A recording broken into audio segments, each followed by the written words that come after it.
Good morning, everybody. GMGM. Welcome to Takeoff Tuesday. Glad you are all here. And don't you know, we got to pump it up. All right. Send a reminder out to any of your colleagues, friends that need to be here. A reminder, hey, plug in every day. GM is a thing. And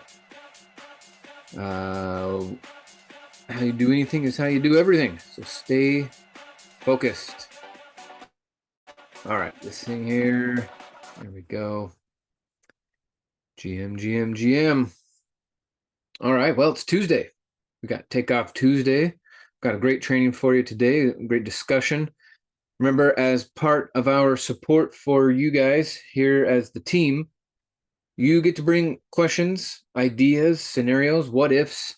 You need help on analyzing deals, negotiating contracts. You have marketing ideas. Last week we had a great talk about going to networking events and asking the right questions to get people into the program. And remember, at the end of the day, what this program does when people use it and act on it is it makes people money, right? Real estate investing makes money. Marketing makes money. When you put them together, our business makes people money. And then the idea is to go through the trainings and the videos and everything else, and they do smart things with that money. They build for their future. They don't put it up to risk, and they make a difference. Speaking of making a difference, there's a few people I want to give a big shout out to. Scott and Sue Buckholtz just got their Renatus review video updated and uploaded, so check that out. Remember, if you want to share any of these Renatus reviews, which would be a great idea, you come over to the video library on the left-hand side once you're logged in, and a whole big menu is going to load up. And then you can sort it. One of the best categories of videos is the generally speaking videos by Mr. Bob Snyder. So we got the generally speaking filter here, got the Renatus reviews right here, and loading. So there you go. Now when you get the play button and you get the share button.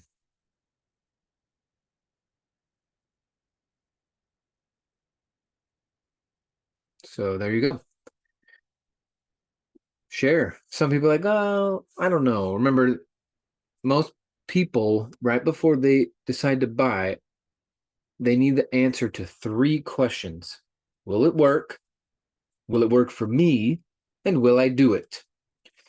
So by sharing all these Renatus reviews, that really helps to answer those 3 questions in their head and make some forward progress with you. Okay, something else I wanted to put on your radar. We are a week and a half away from the next accelerator, First Flip Challenge Accelerator. What we do at the accelerators is a whole day of training. So we're going to be doing a workshop, 4 Pillars of Wealth, 90-day challenge. Jason Andrus is going to talk about how to run numbers on deals. He's done hundreds of fix and flips and short sales, rentals, thousands of home inspections. So you're going to want to meet Jason Andrus. He's one of our great Renatus instructors. And even more importantly is put your guests in front of him. So here we go. Just getting a few more people in here. GM. Good morning, folks. So anyway, Wealth Accelerator. It's your chance to rub shoulders with some top-notch real estate investors who've been through the trenches, seen it all, and have made a boatload of money and stayed safe doing it. So Mitch Nelson, Jason Andrus, Mike Villa. It's going to be a fantastic day. It's free for guests, although the event isn't free. It's going to cost, there's always a cost, but this time the cost will be absorbed by the host, Mitch Maley. Your job is to get butts and seats and cash checks. You got 2 jobs: butts and seats, cash checks. You put the butts in seats, checks start coming your way. It's a numbers game. Sometimes you get 5 out of 10, sometimes you get 1 out of 10, sometimes you get 1 out of 20. But if you keep filling up the seats, you're going to get some. So register for that, build for that, attend it. One thing about Jason Andrus is he's an ICM that is an instructor, so he knows how to position it. So when your guests are looking at it and they're thinking, will it work? Will it work for me? And will I do it? They get those questions answered and move forward with you. So top 10. I saw a new update here. Scott Green, well done for you. So good job. All right. Lastly, before we get into it, is quote of the day. Success is not how high you've climbed, but how you make a positive difference in the world. Making a positive difference in the world. If you help someone who was unable to see how real estate can fit into their life, give them the ability to see that. The money is more important. The positive difference is more important. The money is nice, right? The money is the success of and climbing, but the difference you make in people's lives is immeasurable. It's immeasurable. The positive ripple effect of teaching someone how to do real estate investing honestly and ethically, what they start to teach their friends, their family, their kids around them, their siblings and their parents. When these new ideas go in, they can't help but act on it, right? Once a mind has been expanded to absorb a new idea, it never goes back to the original shape. So when you get someone started in the program, you have no idea the positive ripple effect that you're about to create. So get after it. It's not about the success and how high you've climbed, but more about the positive impact you create. That's what we get to do here at Anonymous. We get to make money and a positive impact at the same time. It's a beautiful thing. We are blessed and highly favored. All right, just checking the chat here. How do you share those videos? Real quick, we'll jump right back into it. When you go into the video library,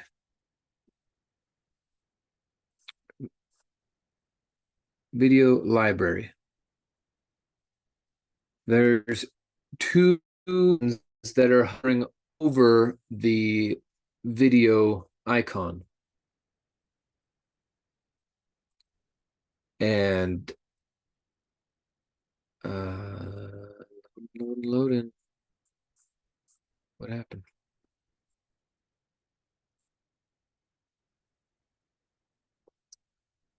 If I'm reading your question correctly, Gosha, she's saying how to share the video you've mentioned since it's in my account. I know there's an access code, but I'm not sure how to use it, how it works. Thank you. Okay. We'll briefly cover that. And GM to everybody that just joined. GM. How did you guys like the Invest Edge last night? What's going on here? Something's not loading correctly. So we're gonna there we go. Persistence pays off.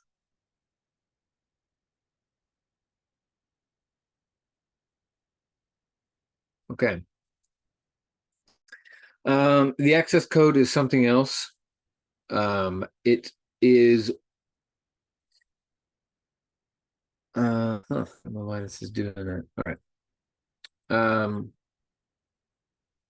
Yeah, the website just needs a refresh. I'll give it a sec. The access code is for when you have a guest that wants to get started and let's see, you want to give them access to the back office, but they haven't bought anything yet. That's when you use your access code. The idea behind this is that when someone can see inside the platform, and they can see the calendar, and they can see the video library, and they can see the education, but those things are locked to them, but they can at least see that there are things there, that more confidence, more trust is being built. So to get them access to the back office, they need your access code. And you don't just go and give it out willy-nilly. Okay, it's for people who are taking a look at wanting to join us. There we go. Thank you, Michael. Okay, you betcha. So anyway, you see this little 3 dots, 2 lines, little button that's on some of these videos. This is how you're going to share. So you'll click on that little share here, and then it says you are copied to clipboard, and then paste it away.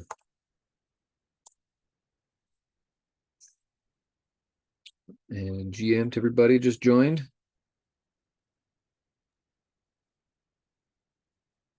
So there you go. Oh, they even put a transcript in there. How nice. Thank you. Okay, you got it. And I'm sure some of you are wondering, where do I get my access code? It's going to be under your profile. Okay, so we'll get profile loaded up here real quick.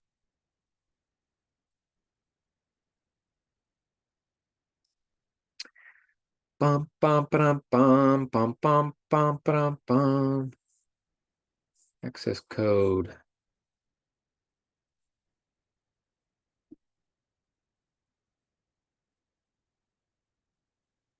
Where's it? Oh, there it is. Okay. This right here. So let me reshare this. Okay, so you can see my screen now. When you go into profile, then on the top right will be your access code. This is my access code. So I have a guest that's been checked in and they're like, well, let me take a further look. Or they want to create a new profile.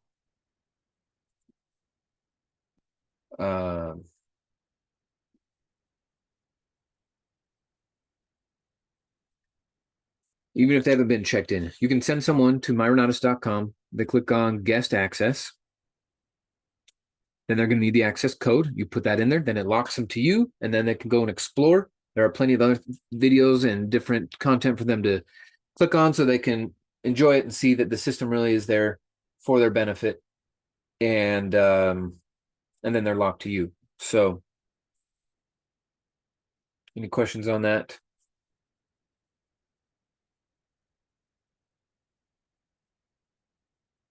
Sweet. That's what we're here for. Okay, wonderful. Well, let's get into it. Takeoff Tuesday. So grateful. Our trainer for today is Mr. Bill Predebon. He is an around the world kind of person. He's done it all in the world of real estate investing. He's done short sales, fix and flips, foreclosures, auctions, probate, lease options, seller financing, short-term rentals, long-term rentals, land development, new construction, fundraising, and subdivisions. Holy moly, this guy has a knack for business. Constantly playing, constantly working at the same time. He's got one of those things we call life by design. He incorporates his play, his family, his fun, his work, all into his beautiful life by design. And one thing that we admire about him is his constant desire to help teach, help people understand, help them get out of their own way. The understanding around the psychological blocks that people have in business versus the functional tools they need in business. And he's got it all. He's been a part of our organization for 17 years. And tried and true. He's been through the refiner's fire, as they say. But it wasn't all peaches and roses for him. In fact, right before he found our organization, he was headed towards a bankruptcy. He'd made a terrible business decision, going off of good faith and a handshake, and it ended up costing him a fortune. And he ended up surfing on couches and eating out of trash cans. No, I'm just kidding. That not eating out of trash cans, but literally on his way to destitution. Luckily, Someone told him, well, hey, you're down on your luck. You're broke. You're behind on your bills and you've trashed your credit. You know what you should do? You should get into real estate investing. Seems so counterintuitive, but that's exactly where our program fits in for people's needs. It's not when they're climbing that ladder of success that they're going to be looking for a different opportunity. It's when they've been beaten down. It's when they've climbed that ladder and they realize it's leaning on the wrong wall. And real estate and Renatus perfectly came into his life at the right time, and he has turned it around. He talked about his first $100,000 year. He talked about his first $100,000 month. Then he started talking about his $200,000 month, his $250,000 month, his $333,000 month of flipping properties and making it big. So he is one of our newest Renatus instructors who has put a class in called From the Ground Up, New Construction, which turns out a lot of the pros and cons about fix and flips versus new construction. I think a lot of you would really enjoy that class. So let's give a big warm welcome to the man of the hour, Mr. Bill Predebon. GM Bill, welcome to the call. How are you doing?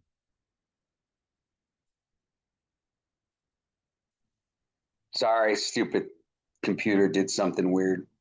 Oh, gravy, baby. What's happening? Hi. Well, I'm just loving life. How are you? I'm not too bad. Let me see. What do I got going on here? It looks like you're in the witness protection program. Does it really? Yeah, your face is all blacked out, but I do see the lawnmower in the back, zigging and zagging. Yeah, getting that. There we go. Now we can see you. Much better. Why can't I hold on? Oh, here we go. By the way, folks, quick reminder, 93 days to E3. Get your tickets now. I just saw several VIP tickets were snatched up over the weekend. Remember, those are limited. You want to sit up front. You want lunch with the instructors all 3 days. You better get your VIP tickets and do your guests a favor. Buy an extra VIP ticket and throw it in to the next person that buys a combo from you as a bonus. So that's my plan. So anyway, welcome. Takeoff Tuesday. What's on your mind, Bill? What's latest and greatest? The short-term rental world, the lending world. What have you been paying attention to this last week? And what do you want us? What do you want us to pay attention to? All right. Well, that was a pretty cool introduction, by the way. Thank you. Yes, sir. Hard to live up to. It's good to see everybody here. We got a good crowd. So as everybody knows, I'm going to pull up the chat. If you've got anything, throw it in the chat. Just come off mute, interrupt me, whatever you need to do. And we'll be able to go from there. I am still trying to get this. I don't know why this view, I'm on my laptop today instead of my, and I don't know why it's just being weird. Up in the very top right of your Zoom window, there's the 9 boxes, and you can change different view settings. I don't know if that's what you're looking for. Totally see it. And it's not, it's giving me, I don't even, it's so frustrating. Been on 1,000 freaking Zooms and I can't figure this out. Like all I have is you. I'm trying to, and then it's just bizarre. Anyway, it doesn't matter.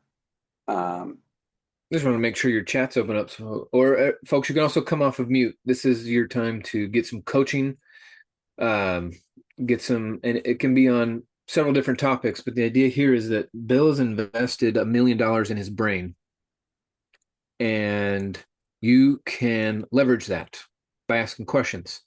This is a safe place, okay?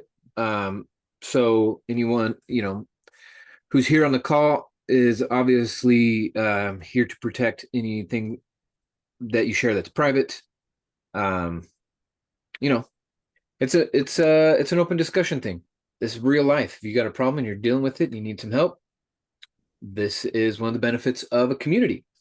But if you're just looking for some functional real estate stuff too, we can talk about that as well. So yeah, we're here for you. So and everybody, most of you all know that. Good to see everybody. And we try to bring it around and keep it attached to the marketing efforts. it's kind of a merry-go-round, if you will.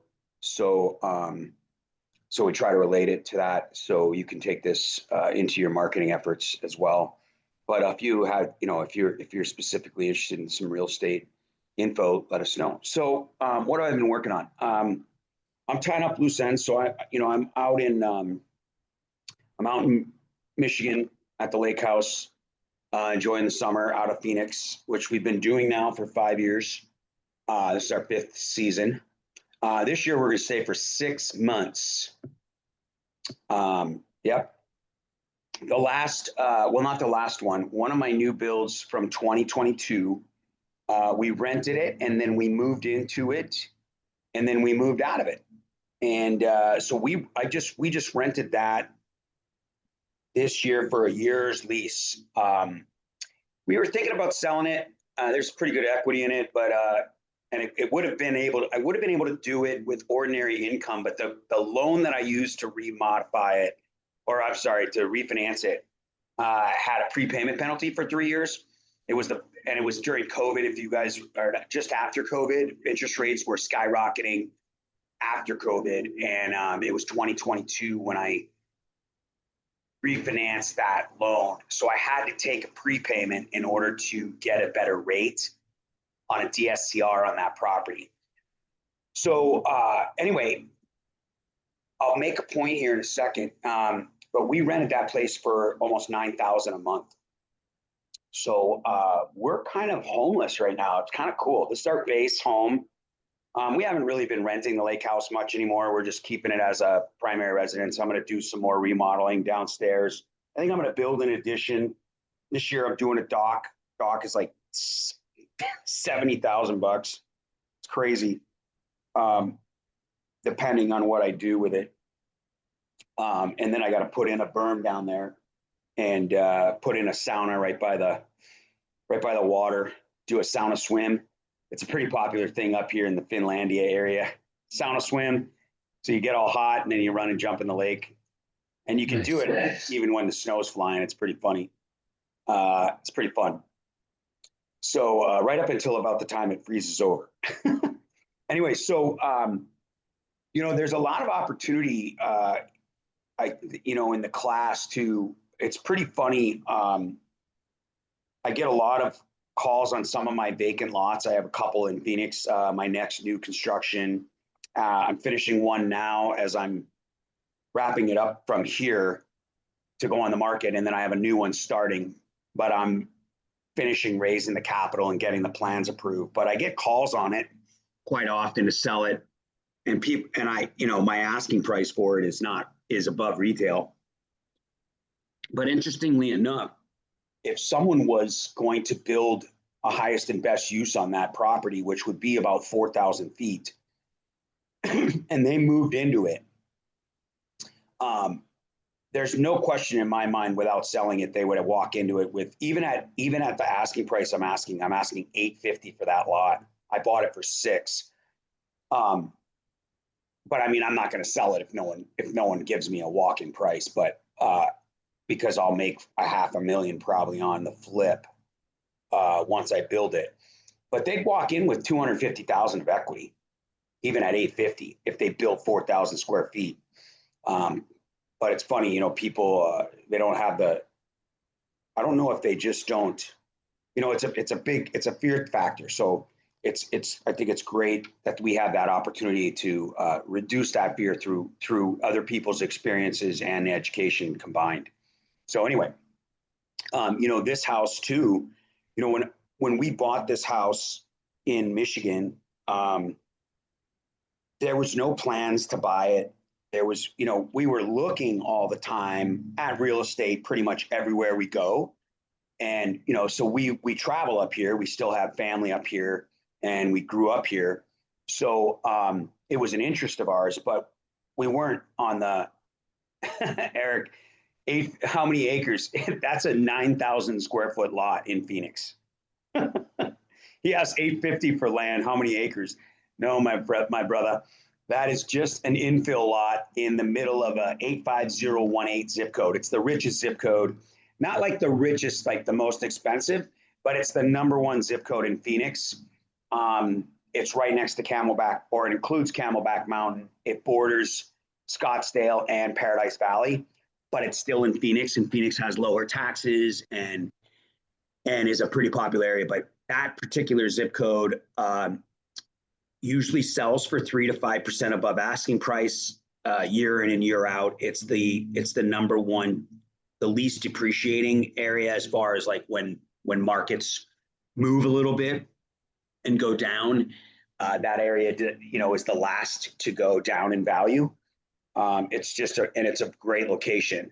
It's 10 minutes really to everything, to Paradise Valley, to Old Town Scottsdale, to the freeways, to Biltmore, shopping and business district. It's 10 minutes to the airport, 15 minutes to the airport. So it's a fantastic, plus there's hiking and everything all on, and then all the resorts are right there. The Phoenician. So it's just a really good zip code, and it's the oldest zip code, which Camelback Mountain in the 80s was considered North Phoenix. It was farmland and horse property. And so this has a lot of irrigation water source, and it has a lot of real huge tree growth, which you don't normally see in the outskirts and even some of the immediate suburbs of Phoenix. So, that's one thing. It's important. That's why every guru on the planet talks about, getting to know your area, investing in the area you live in, within a certain range, because you really want to know, the more you know the area, the better you can, it allows you to even pick up property when necessarily other people pass on it because it seems too risky, it doesn't fit. But when you know extra things about the area, you can capitalize on that, and you can take advantage of properties for sale, perhaps that other people don't. All right, cool. So what I was saying is we were not looking to buy up here. So this house from Phoenix, I bought through, I made a letter of intent offer, if you will, with about 4 different choices, 4 or 5 different opportunities, from cash all the way up to 100% owner financing. Of course, increasing the price and the terms as you go up the line. And we ended up paying cash for the property. So I got a hard money loan on the property and borrowed private money from a self-directed retirement account to close on it. And then I used my line of credit on one of my properties, home equity line, to fix it up. And then we were able to refinance out the hard money lender in a year, and using a DSCR loan again, based on value of rents. And, all of that is non-qualifying mortgages, right? Non-QM. So the hard money, as you all know, is not credit-based, it's not income-based. And of course, DSCR loans are not credit-based. They are credit-dependent, meaning that the better credit you have, the lower the rate, the higher the LTV they'll go to. It gives you a much better chance. That's why, you want to have the essentials. You want to sell people the essentials, and they need to understand credit and continually work. I'm always working on my credit. I'm constantly increasing my credit. I'm working with a guy right now who's got an 800 score, but has never had credit. In fact, he closed all of his credit accounts back that when he did have them in 2017. And honestly, it's destroyed him, right? He can't get credit. It's very difficult. He has to get secured credit cards again because he's a credit risk. He has no credit history. And his credit history shows him closing accounts, which, never close your accounts, ever, right? I don't know why. Their accounts probably knows why, but they hate that. So, when you have better credit, it's not that you can't get a DSCR loan credit with not so good credit. You can't get it really with poor credit. There are credit minimums, but the higher your credit, and the higher the loan to value, right? So if your property is, if you've got a lot of money into the property and fixing it or buying it, and you want to get it all out of there and pretty much own the property with no money out of pocket, and refinance it out, then it's better to have good credit or have a good credit partner. And then the rest of it is based on income, as you all know. So, we own this. We did leave money that we put into the rehab just because we wanted a lower mortgage. It appraised high enough where we would have gotten the money out of it. But I'll tell you, we bought this house for 510, and the value now is almost $1 million. Like every comp on the water, we've got 200 feet of waterfront, is selling in the mid to high nines. And they're very few and far between. I mean, it's almost impossible. Like one goes up every year. And none of them have the lot that we have. This is over an acre on the water. It's fantastic. My point to this is, the education allows you, if you can dream, if you can think it up, real estate is not just about flipping houses and, doing deals. It's about setting yourself up in a home that you want to live in an area that you want to visit. It's, of course, you've got to be able to pay for the mortgage, right? So there is an opportunity to rent it when you're not living in it, or if it's your dream house or one of, your first dream house until you dream up another one, then you could, you're living in it and you pay the mortgage yourself, right? So there's a lot of opportunity that the education offers, and these types of, if you were asking me questions, or if you're on one of the real estate dream calls, or whatever the case is, whoever you're working with, then you can essentially learn to very easily to, in your own area where you live, the school district you want to raise your kids in, whatever it is, you can purchase homes and create opportunities for yourself and your family. And that's doing real estate, that allows you to, to potentially, create equity for yourself in your own primary residence. Of course, it doesn't go on your net worth sheet, but nonetheless, it for example, it allows you, if you can create an opportunity to live in a house with no PMI, and you don't have 20% down, but you can force appreciation and equity through fix up or acquisition discounts, then of course when you refinance it, you'll be at 80% loan to value, and you don't have PMI if it's your primary house. So there's so many things that you can look at. In this case, we rent a property that we bought in 2016, fixed it up. We were going to flip it. I bought out my partner. It was in 85018 as well. We still own that house. We lived in it 3 years, rented it out, and that rent covers its own mortgage and this mortgage. So we don't even have to pay for this house. One of our rentals pays for it. Again, that was a property that I bought back in 2016, fixed it up, put in a couple $100,000, used a self-directed retirement account from a partner to do that. When it came time to sell, they were moving out of the state. They just wanted a nice return. I was able to pay them off through a refinance and a little bit of cash from a flip, and or the marketing, whatever you want to look at it, and pay them off. And we own the property with a back then a refinance loan out of a hard money construction loan, and then when we moved in, we refinanced it into a primary mortgage, right? Because we lived in it. So in 2018, the rates were great, as you all know. 2018, we refinanced it. I think it was 2018 or 2019, and that mortgage has a 2.8% mortgage on it. Now that one, of course, we had to qualify for, but it was based on that loan back then was based on credit and income, gross income. It wasn't based on tax returns. So anyway, there's lots of options for you to understand real estate. If you think about it, I definitely believe in a lot of other investing options. In fact, I'm working with a guy right now that's part of Renatus. He does some lending with me, and he's partnering on some deals with me. And he makes pretty significant money in his job, and he hates his job. But it's just too good to quit. And he's young, younger, and has a lot of time on his hands. So, now's a good time for him to be making that kind of money. until he's ready. But what was I saying? Oh,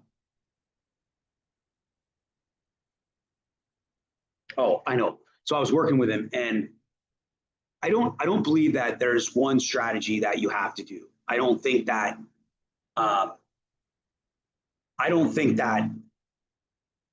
there's one investment only that works. I don't think that diversification, the way everybody talks about it, is necessarily the right way either. And what I'm saying is, like, when you're in the stock market, and that's your primary form of, creating retirement and generating capital, putting your money to work, right? Before you get your paycheck, you take it out, you put it into the stock market, an IRA, and then someone manages your money for you. They want you to diversify, right? Because if there is a fluctuation in the market, you're in several sectors of the market, right? You're in finance, or you're in IT, or whatever it is, right? And some are going up and some are going down. You might be in a real estate fund, or REIT, or something like that. So they've diversified your portfolio in that way. That's fine. I have no idea. I'm not a series holder. I don't invest in that way. But I think we self-direct. When I say we, my family, my wife and I, we self-direct everything, right? So if I'm going to invest in something like Bitcoin, I learn about it. I learn from a guy like Michael, right, Huggins, and who is a sponge, right, who loves to educate himself, and then I just get his knowledge for free. No, I'm just kidding. But it's part of the community.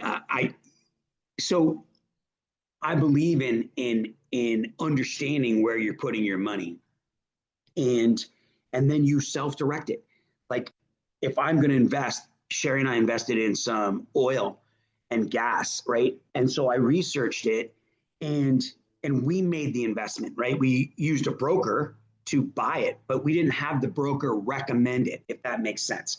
The majority of our investments are in real estate, and they are in multiple areas, but we also have solo 401s, right, that we match, of course, and we maximize most years. Some years, we just don't have the money, right? We can only contribute the 25,000, and then we don't match it.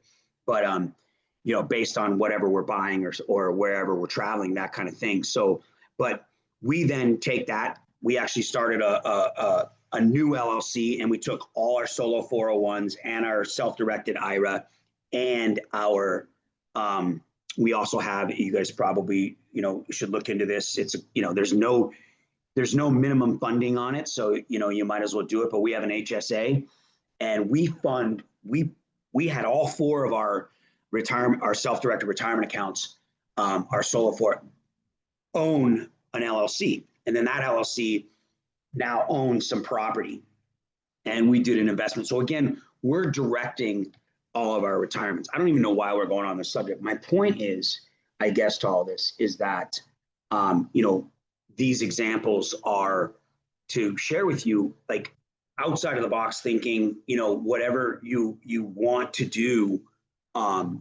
you can do with the education. It's incredible that we have 90 classes plus, and that we have so much information at our fingertips.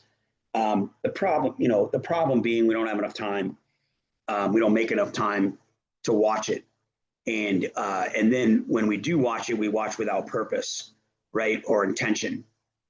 One of my coaches every day that I get on the phone with her is, what's the intention of this call? Set retirement plans. I don't know what that means. Separate or SEP. I think I've heard that term before, but I can't remember what it stands for. So you can enlighten me. And then I don't know what your question is. But self-employed person retirement plans. Yeah, I don't know what you mean by that. Yeah, I mean, I use a solo 401k, and so does my wife. And then your thoughts on it, but you answer questions. Okay, yeah, I don't know which ones they are, but yeah, I mean, she has a she has a self-directed IRA just because she had an old job-oriented 401k or IRA that she rolled over years ago. But she doesn't, she's a 1099 consultant now, so she doesn't have a job anymore. But it depends on, if you've got an old 401 or IRA, then I would recommend absolutely rolling that over into any type of self-employed retirement plan, or, a self-directed IRA or 401. But you guys know that from the class, or you can get that information. But anyway, I would say watching the classes with intention. Sometimes we just watch them. I was talking to this buddy of mine, and he listens to them, and you watch it on the website. You've got to constantly go ahead and you've got to watch the segments, unless you download it. And if you're doing other things when you're watching the education, it's Evie. It's okay. Evie saying hi to the UPS guy. Awesome. Yeah, they have SEP IRAs too. Yeah. Cool. How about Matt Sorensen? If you guys don't know Matt's a good friend of mine, actually. I helped him on his remodel on his Paradise Valley house. And but he lives in Phoenix, so I get to go see him all the time. His office is in Phoenix, downtown on Central Avenue. So I do a lot of business. I've been on his podcast a couple times, and I go, I've been able to be on a speaking panel at some of his IRA, him and Mark's IRA self-directed conferences when they're selling to clients and that sort of thing, and getting new clients, doing some teaching and some seminars and stuff. And so I've gotten to know them. I've known those guys since 2008, Mark and Matt. Matt used to be my litigator, actually. Matt did my very first lawsuit for me when he was a practicing litigator. But what he's done with directed IRA is unbelievable. He is the foremost expert across the country. If you arguably, based on the majority opinion, he's the foremost expert in self-directed retirement accounts, and consults the IRS. Yeah, he has 3.5 billion. He's on the Inc. 500 fastest growing companies 2 years in a row at over 1,100% growth over last year for directed IRA. I mean, his two podcasts are just phenomenal. He generates so much business because he creates so much value through his content, which is essentially what we do at Renatus, right? But we don't take advantage of it and market it. We have that fear factor, unfortunately, and it's human nature. But Matt just practices what he preaches, and he just shares. He just shares information. And Mark has always led that. And if you don't know who I'm talking about, his partner, Mark Kohler, obviously, who of course is moved on. The guy's so busy, he needs to clone himself, as y'all know, but still one of the best educators in tax and legal that you're going to find. Although I do love our new people, and there's always, time for change and all that sort of thing. So it's not good nor bad, but following Mark, it's just amazing what they're, and Mark led by example for Matt in that he would just give away information, right up until he just ran out of time. So, I mean, I highly recommend you really understand that information. And then, they built, so, I mean, where I was going with this is with self-directed retirement accounts, our instructor, Matt, on the classes that he teach, partnership agreements, and the SDIRA class, there's literally nobody better in the country. And if you Google him and you look at some of his credentials and some of his accolades and what he's been able to accomplish in the last 5 years with that company, is nothing short of just amazing. Like, I can't have enough envy for him, you know what I mean? And gratitude for him, as well as, just so happy for him. And Mark, and Bob's able to surround himself with these guys and across the country, and provide it to us, essentially for free, because they just keep adding value, redoing classes, adding new classes, and it just doesn't get any better. Again, take it back to to your prospects and your family and friends, and it's just unfortunate that we can't convince them enough to take a look at it. For ourselves,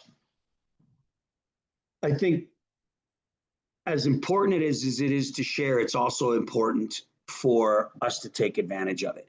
We did not come here to help others get rich, right? And get ahead and change their lives. We came here to change our life and then bring others with us, right? So I believe what's missing is our belief and our commitment and determination to change our lives, to make this work.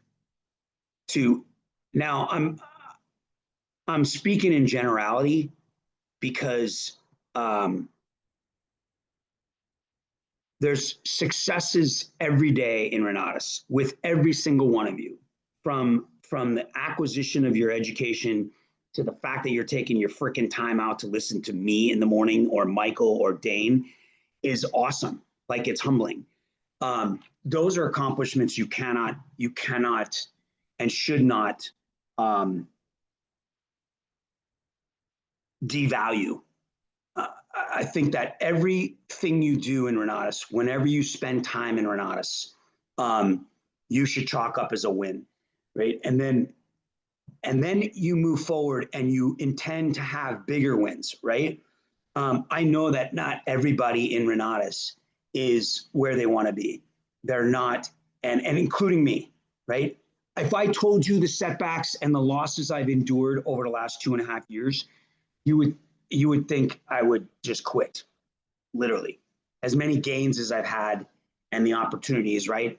We don't spend a lot of time talking about loss, tragedy, the negative, right? Poor me, this happened, that happened, right?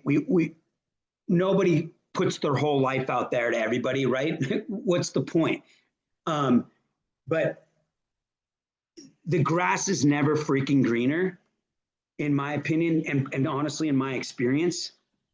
And there's no way, unless you're having intimate conversations with everybody you see, that you understand what they're going through, right? And there's no way I can know where you're all at.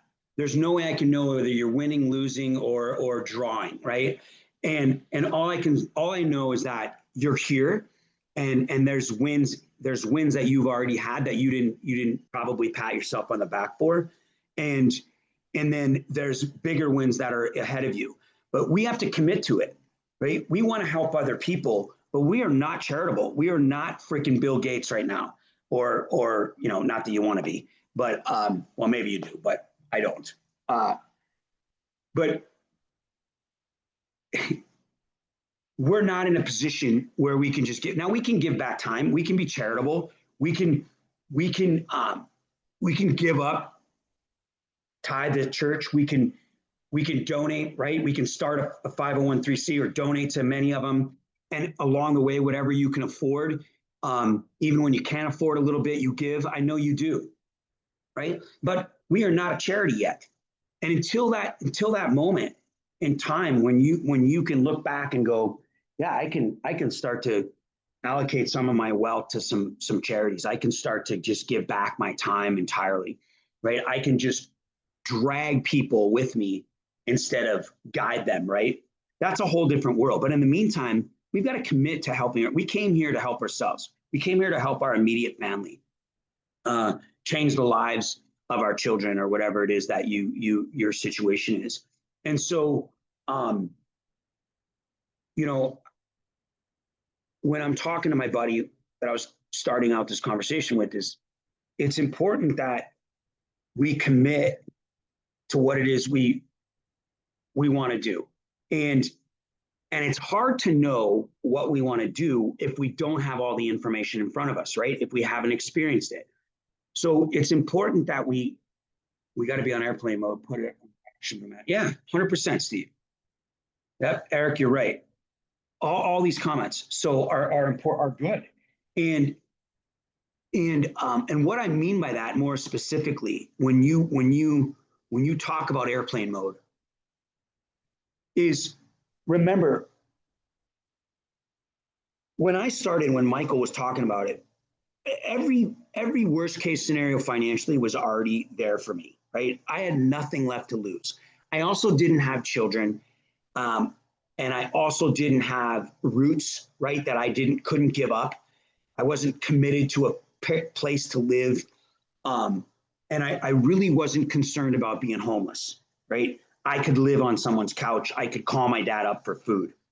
So there's a few differences that may involve you guys. But regardless, there was a point where I don't know, burn the bridges is the right, burn the boats and stuff like that. But there's a point where we have to commit to figuring out that you might not know what strategy is going to work for you and where you want to go and how you're going to build real estate portfolio or how you're going to get ahead or make 20 grand on a flip or whatever it is. And maybe it's joining part of the communities that are out there offering some help. But honestly, if it's up to me. And I believe in that wholeheartedly. And I think that we have the tools, right in front of us. We don't need somebody else to hold our hand. That's for everybody else joining us, right? We need to commit. And if you don't know, where am I going with this? Watch the education on purpose with intention. And if you're halfway through it and you've paid attention to it and taken notes and it's not for you, move on to the next class. But don't ignore all the supporting classes. I'm not saying you have to watch Real Estate Red Flags and, Real Estate 101 and all these other classes, but it's important if you're looking at a foreclosures course, it's important you understand bankruptcy and understand short sales, right? There are classes that support each other. So there's an education that has to happen with intention.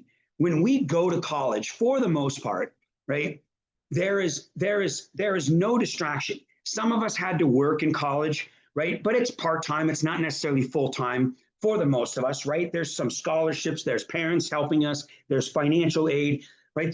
There wasn't a burden of money, right? And so there's an intention. Yeah, go ahead, Tim. What's your question, buddy? Oh man, you are on a roll. You're on a roll. I just wanted to hear you. Yeah, no worries. Finish that up. Hey, I got a question for you. So you're doing all sorts of like different builds. You're doing like spec homes, and you said you're also doing like you have done what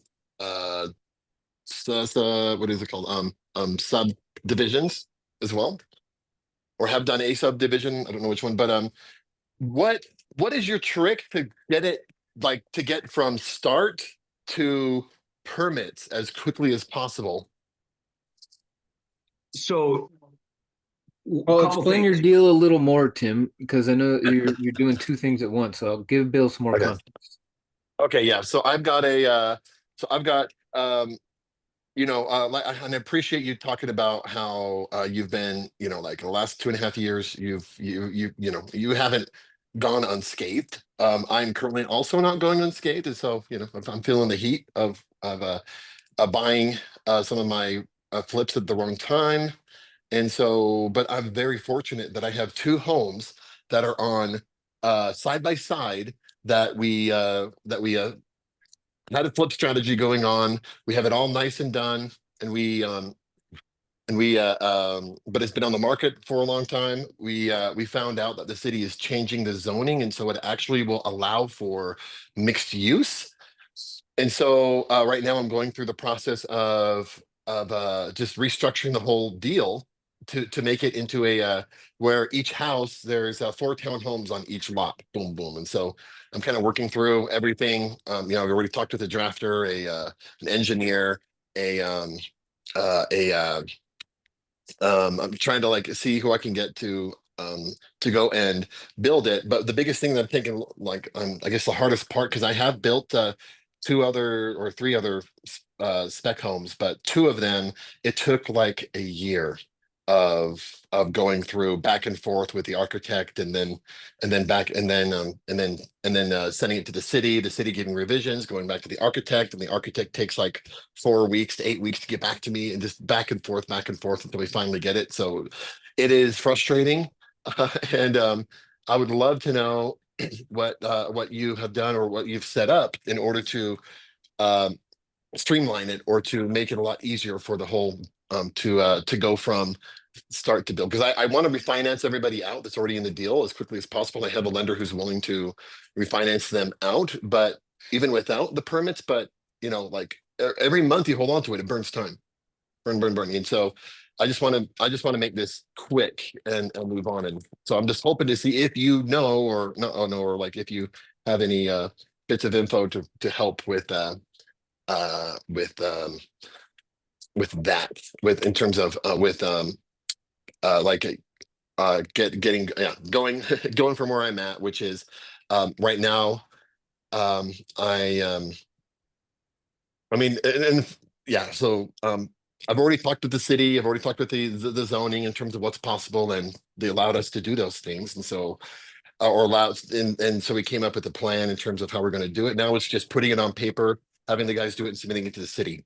And that's also an expensive part. But yeah, so if you don't mind, just maybe the answer is pretty easy. It's just find good, capable people who can go quickly. But So, so so I'm clear, you have a lot that you're going to change from fix and flips. You're going to build 4 townhouses on each lot. well,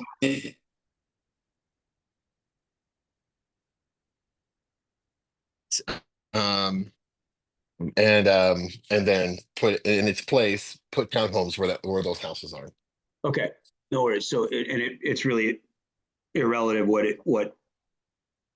you're going to do. I was just curious. So, number one is, folks, anytime you do new construction and work with the city, you are at the mercy of every city that you work with, right? Or county. So therefore, I would expect that it can take a year to get a permit.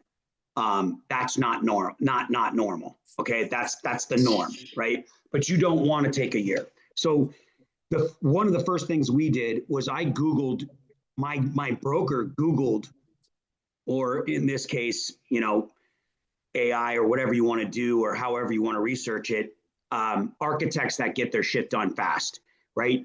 That have the least amount of red lines. What Tim is referring to is they submit a full set of plans and the city just tears it apart, right? Because the city wants it to be perfect the way they do it. So the architect should know, right? And the more times they get sent back with red lines, the more time is wasted, as Tim was talking about. It can, especially if the architect is taking 4 to 6 weeks to correct red lines and resubmit the plan.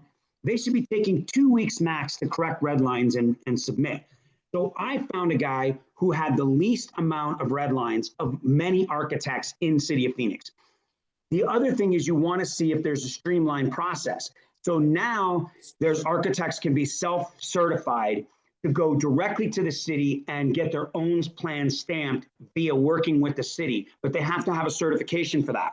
So my architect has that now, which means they're getting plans now in 2 to 4 months, and they're on it. As soon as a red line comes back, it's automatic. It doesn't take 2 weeks, and then they can make the changes within the city's software. So as a certified plan architect with the city, and then the city can review the changes they made. So, they have the engineers when the load is wrong or the structure is wrong and they need a structural engineer to make the corrections. They can send it to their structural engineer or their their electrical load guy, engineer, they can make the changes, and then they get it back to the architect, and the architect goes back into the system and corrects it.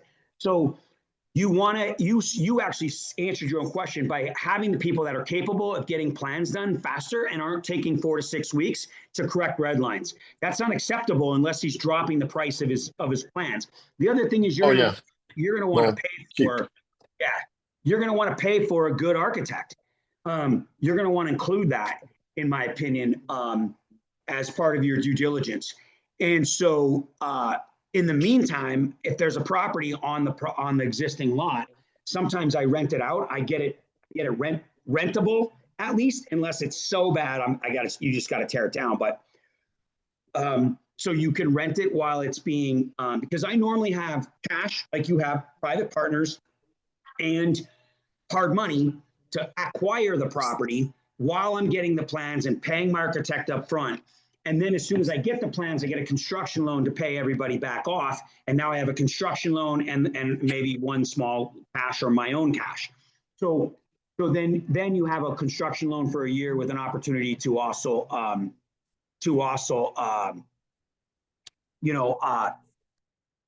extend if needed, because sometimes the build takes more than a year. So, or at least building and selling it. So you're saying in the meantime, I could even just put some renters in there, like a month-to-month kind of set. Yeah, or find someone like in Renatus that knows somebody who just, you're not even on a lease almost. You're just putting them in there at a discounted rate.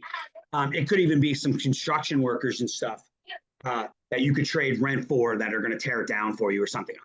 That's an example, but I've had the opportunity that where, certain people were living in certain conditions and it just, but it was word of mouth, that I've had properties where people needed a place to stay for a short period of time. And I was able to put them in some of my teardowns before I tore them down while I was waiting for plans.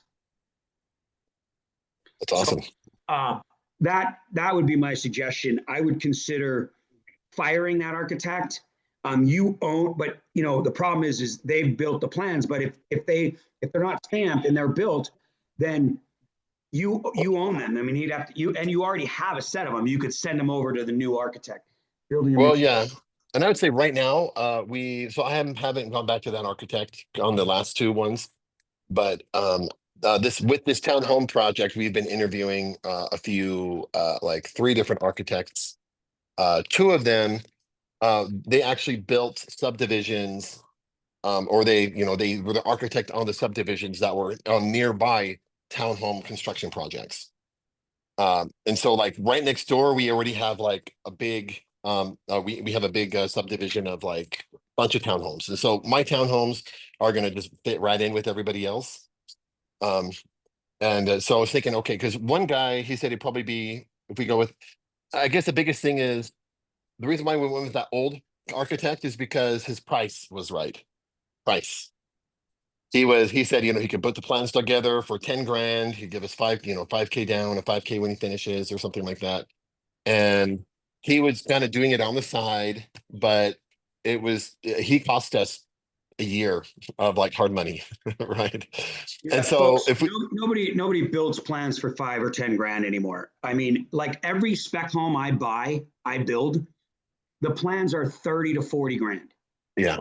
Including permits. And that's just normal. If I'm building the 6 units that I'm building on this subdivided lot, those 6 units it's like $60,000 and they're 2-bedroom, 1-bath units. So you got to pay for the right architect. And that's also, does that include structural engineer too and stuff? And so like your finished plans are? They get the structural engineer, they get the load engineer, they get all the people. And then my architects work with me. They send out, now there's always site charges that are extra $400 to $600. But when I got an issue, like when I put in I put in a deck that is reverse cantilever. I mean, so it's a suspended deck inside the home. So you have nothing suspending the deck. It's all built, the loads inside the house. It was super cool, but the city came out. The city had to verify right? So the architect or the structural engineer that designed this this reverse cantilever deck had to come down to the house. But my architect works all the way to the time you get the C of O. Like there's all the way through. They don't stop when you get the stamp plans. You know what I mean? Because you're going to have questions, and your subs are going to have questions on the plans, right? And that sort of thing. So I would highly recommend having someone that like on my architect that's doing my subdivision. It's not a subdivision, but 6 units on one of my lots where I'm tearing down my other apartments. That guy and his team, like they literally work with every single sub and get them to do exactly what they drew out. So I don't even have to be the GC, even though I won't even have a GC. It's almost like my architect is the GC.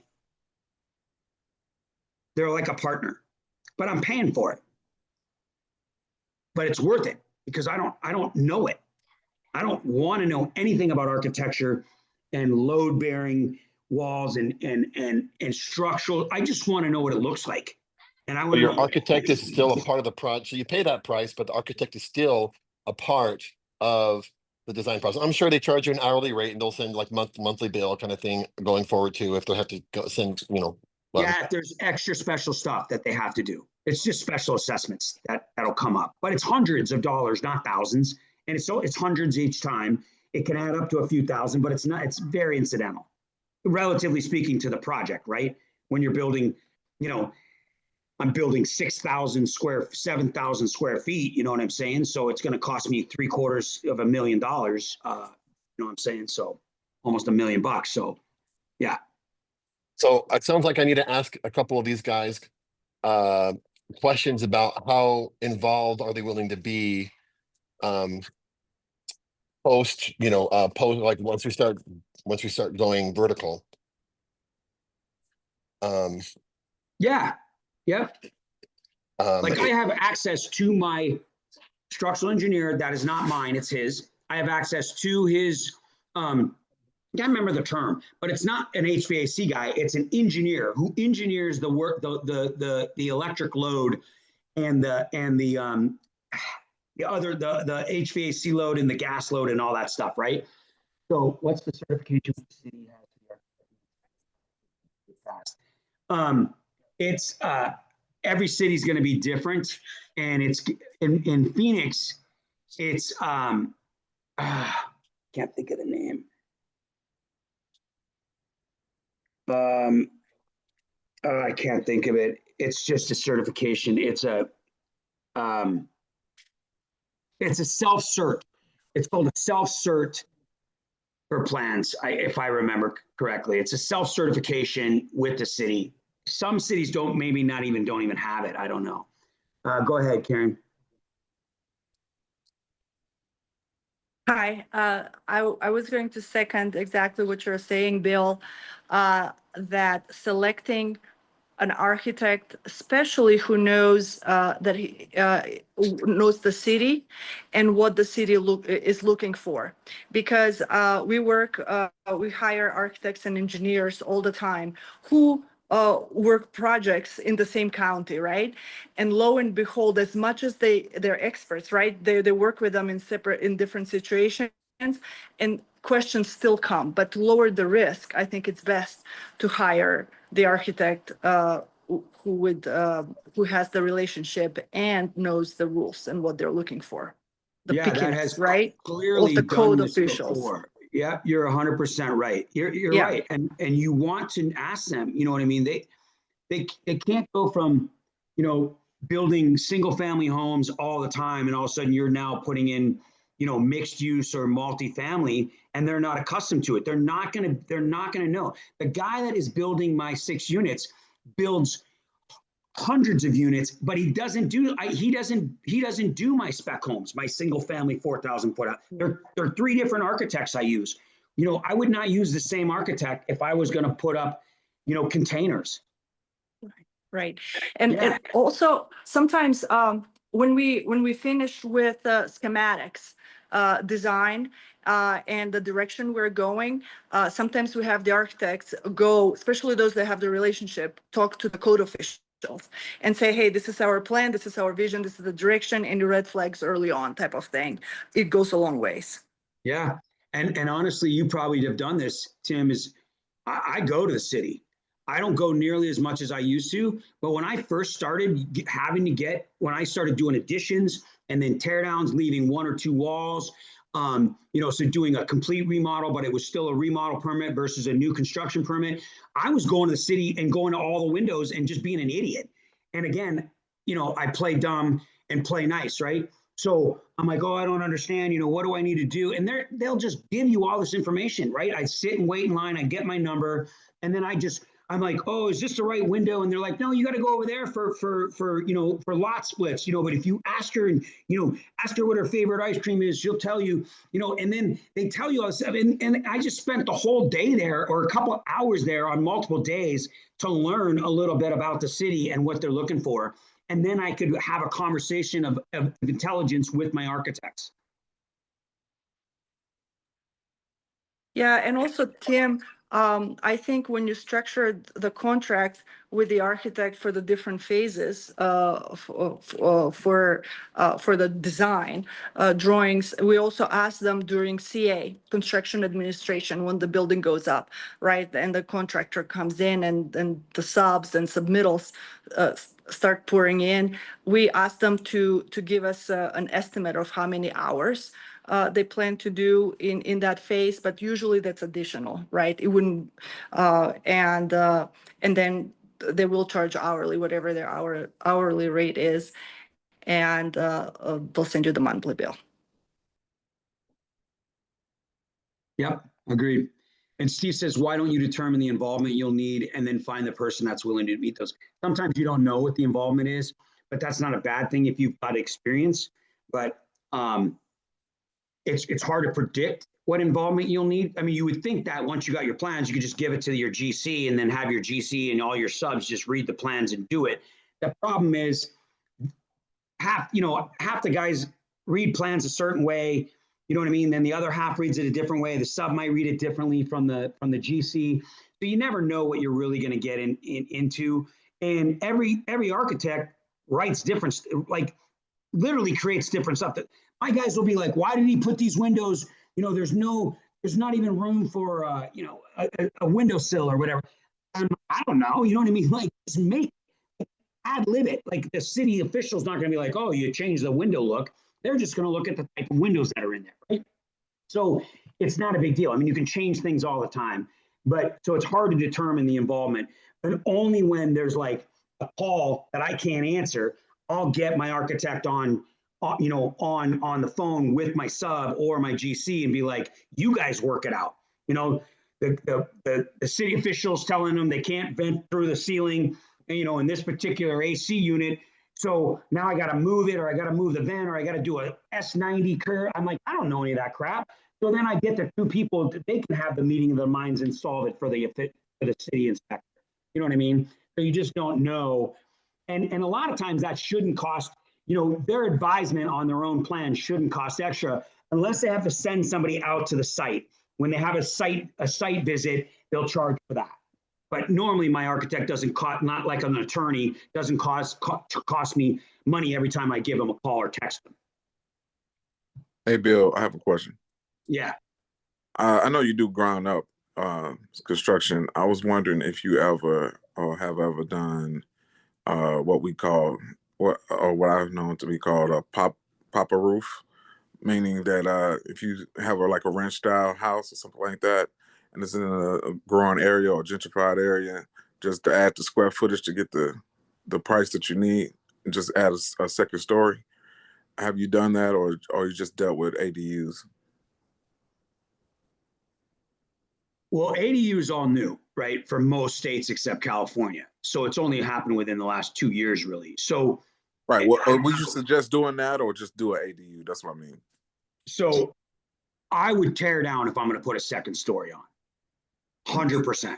I would tear down because your plumbing and your electric and everything is underground or under slab or whatever it is, right? So it could be less expensive, but now you got a new house above and an old house below, right? And if you're going to change electric and everything, you might as well tear it down. Plus, you get new construction. You don't get it's not a rebuild, a remodel permit. It's new construction. So, but if I'm going to do an addition for years, for decades to this day, I like this house. I'm not tearing this house down. I mean, I put 200 grand into it. It's not, I want to get it closer to the water. I want to create a huge master suite with a sauna. So I'm going to do an addition, right? And then I will add square footage. There's 400 square feet down below my garage that's unpermitted. I'm going to turn that into absolutely some sort of lock off entertainment mother-in-law suite. And it's all under roof. All I got to do is bring the HVAC and put a window in there and a French door. So, I mean, there's already a French door there, but it's a storage door, right? It's not going to, it wouldn't ever pass code, but I got to have ingress egress. So, so all that can be done as an addition. I love buying houses where I look at them and I'm like, wow, there's a lot of, storage under roof already, where all I got to do is enclose it and it's already, I don't even have to add on to the roof line. That's a great way to add square footage with a very low cost.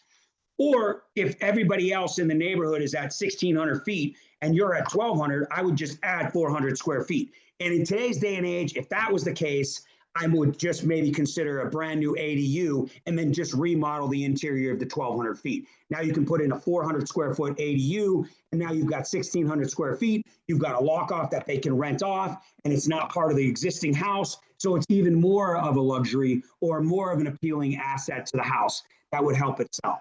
So you've got options, but if I'm going to go what you call pop up the roof, and even if I'm going to raise the roof, when I have raised roofs on houses, which means you have to tear the roof off because most trusses are not going to allow for you just to tear out the drywall and all of a sudden they're vaulted ceilings. And if everybody else is vaulted ceilings and now everybody's doing 9-foot ceilings instead of 7.5 or 8, then I'm going to tear down to 2 or 3 walls and I'm going to redo the whole house and then put in a new roof line. And I'm going to get new trusses and new roof and the whole 9. And it's going to be a complete remodel and not just some sort of, lipstick, putting on a new roof on a 50-year-old house doesn't do it for me. Yeah, I was just thinking about it like a faster way to flip a house, but also, I don't have to deal with all the permits or waiting for architecture, like, So the faster way to do a permit then, you guys, is don't get a new construction and just tear down to 2 or 3 walls. You have to leave 2 minimum, and then you can get a remodel permit and it's much faster. Yep. Yeah, today was a good call. I've got a call at 11:15 and it's 11:30. So I'm going to jump off. Michael, I don't know if you're still there. I hope. Yes, sir. Yeah, I've got to get on this call. I texted him and told him I'd be a little bit late, but I got to jump on this other call real quick. Thank you so much. Okay. Yeah, I love you guys, man. Thanks, girls. Thanks Awesome. for Thank being you, here. Bill. Yeah, Awesome thanks call. for your contribution. Tim, Thank you, got my Michael. number Thank if you, need me everybody. directly, buddy. Yeah, Gilda, appreciate you. Congratulations, everybody. Keep it up. It's great to see everybody. Have a great day, guys. Be productive. See you soon. Cool. Bye. All right.